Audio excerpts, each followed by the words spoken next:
Hezbollah के weapon supplier का खात्मा किया गया है, कतरजी का खात्मा किया गया और इसके जरिए ईरान को चेतावनी दी गई है। ईरान, सीरिया को हिजबुल्लाह, अगर इसमें ऐड भी कर दिया जाए, ईरान, सीरिया और हिजबुल्लाह को ये बड़ा संदेश इजराइल इस वक्त देता हुआ नजर आ रहा है कतरजी के खात्मे से। इसकी पूरी डिटेल आपको बताएंगी सुरभि। बिल्कुल, और कतरजी के खात्मे से जो संदेश को लेकर समीर आप बात कर रहे हैं, उसी बारे में ये 5 पॉइंट्स के आधार पर इंफॉर्मेशन और सवाल मनीष इसके बाद होगा आपसे, क्योंकि सीरिया, ईरान, हिजबुल्लाह को चेतावनी के तहत इसे समझा जाए और साथ ही मिलिशिया के सपोर्ट पर एक्शन का क्या ये महज एक ट्रेलर है? साथ ही ईरान और हिजबुल्लाह समर्थकों के खात्मे को लेकर दावे तो बार बार किए गए, क्या ये अब खात्मे शुरू हो चुके हैं? क्योंकि आगे भी जाहिर सी बात है प्लान के मुताबिक इस तरीके के एक्शन जारी रहेंगे। और एक और सबसे बड़ा संदेश मनीष इसके जरिए कि किसी भी दुश्मन देश से वो डरने नहीं वाले।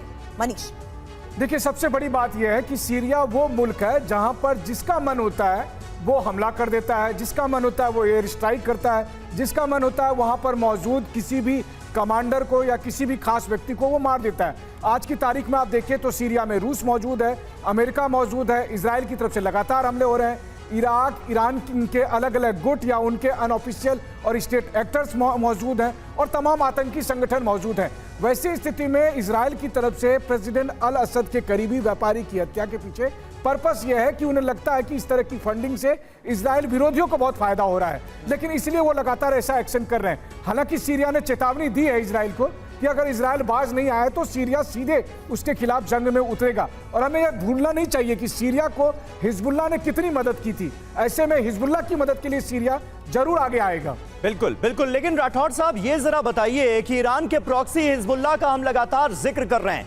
ईरान से रूस की दोस्ती से हर कोई वाकिफ है और अब जानकारी ये भी मिल रही है कि हिजबुल्लाह के पास अत्याधुनिक रूसी हथियार पहुंच रहे हैं। क्या रूस एक लेवल आगे बढ़ता हुआ नजर आ रहा है आपको जंग के मैदान में? अब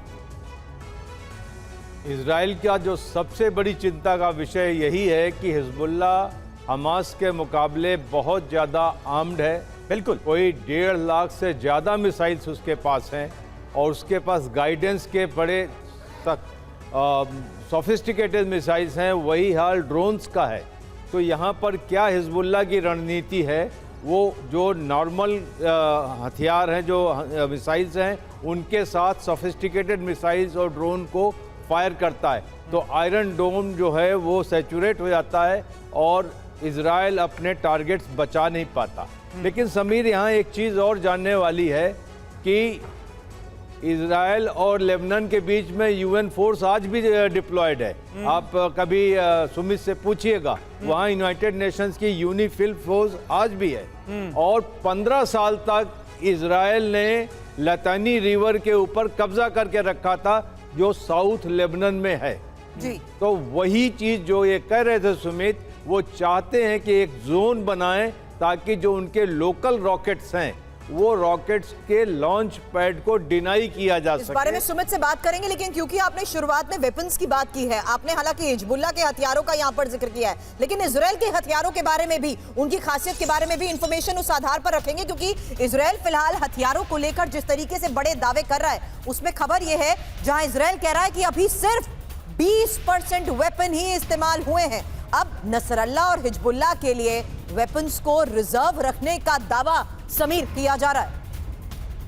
जी हां, इस वक्त खतरा बड़ा है हिजबुल्लाह से और हिजबुल्लाह के हौसले पस्त करने की ये इजराइल की कोशिश नजर आती है। आपको बताते हैं इजराइल के पास कौन कौन से घातक हथियार हैं जिनका जिक्र किया गया है नसरल्लाह और हिजबुल्लाह पर, इन्हें इस्तेमाल किया जाएगा, ये दावा किया गया है। प्रोटेक्टर यूएसवी दुनिया की पहली मानव रहित सैन्य बोट है ये। सर्विलांस और सुरक्षा के ये काम आती है प्रोटेक्टर यूएसवी। इसके अलावा डेलीला क्रूज मिसाइल मध्यम दूरी तक मार कर सकती है, बहुत कारगर है। दुश्मन के एयर डिफेंस साइट का इसे काल माना जाता है। हालांकि मरकावा 4 MBT को लेकर भी इंफॉर्मेशन आपके सामने, क्योंकि एक एंटी टैंक मिसाइल दागने में सक्षम है और 60 mm मोटरार के साथ साथ 12 स्मोक ग्रेनेड से भी लैस है। साथ ही इंफॉर्मेशन F-15I रैम को लेकर, जो कि फाइटर जेट दुश्मन देश के भीतर सटीक हमले में ये सक्षम है और बिन वेपन लोड घटाए ही अतिरिक्त ईंधन से ईंधन ले जाता है।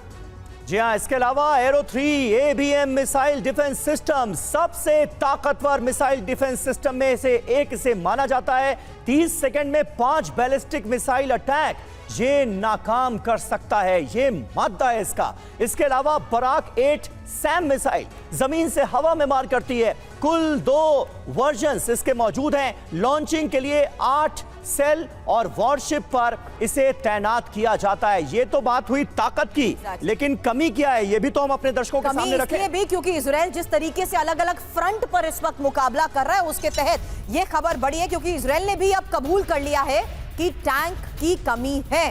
अब आईडीएफ ने टैंक की कमी की जो बात कही है, गोला बारूद की कमी की बात कबूल कर ली है। इसका मतलब भी समझना होगा क्योंकि अलग अलग फ्रंट पर इसी कमी के तहत जाहिर सी बात है मुश्किलें इजराइल के लिए खड़ी हो सकती हैं।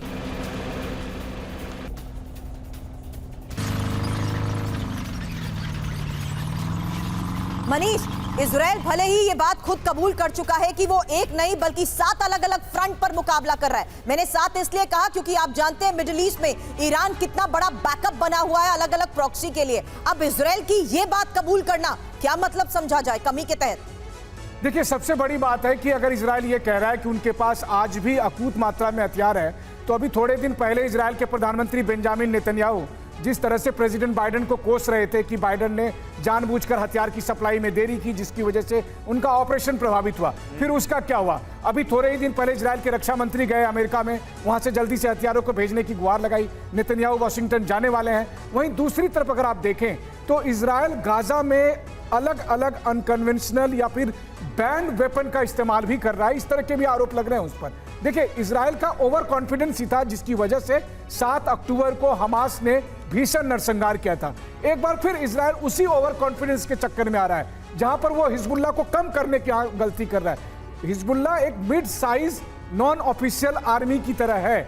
उनके पास जो रिसोर्सेस है उसमें इतिहास गवाह है कि जब जब इजराइल और हिजबुल्लाह की जंग हुई है तो कौन जीता कौन हारा ये तय नहीं हुआ है। हम अभी ईरान की तो बात ही नहीं कर रहे हैं। ईरान ने तो कहकर 14 अप्रैल को जब 300 साढ़े 300 मिसाइल और ड्रोन से हमला किया तो 6 मुल्कों की सेना ने इजराइल की रक्षा की थी। तो इजराइल को यह समझना पड़ेगा कि अलग अलग फ्रंट पर वॉर खोलने का मतलब है कि आने वाले समय में अगर अमेरिका समय पर नहीं आया तो फिर क्या होगा।